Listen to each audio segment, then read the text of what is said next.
Kanchipuram railway சாலையில் கோடை காலத்தையொட்டி தமிழ்நாடு வணிகர் சங்கங்களின் பேரமைப்பு சார்பில் மாவட்ட தலைவர் வேலுமணி தலைமையில் குடிநீர் பந்தல் திறக்கப்பட்டது. காஞ்சிபுரம் ரயில்வே சாலையில் தமிழ்நாடு வணிகர் சங்கங்களின் பேரமைப்பு சார்பில் மாவட்ட தலைவர் வேலுமணி தலைமையில் கோடை காலத்தில் பொதுமக்கள் பயன்படும் வகையில் குடிநீர் பந்தல் திறக்கப்பட்டது.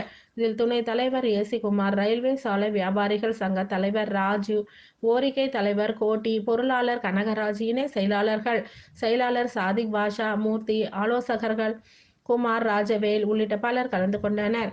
இதில் பொதுமக்களுக்கு மோர், கீரை, காய், தர்பீஸ் உள்ளிட்ட குளிர்ச்சி தரும் பொருட்கள் வழங்கப்பட்டது.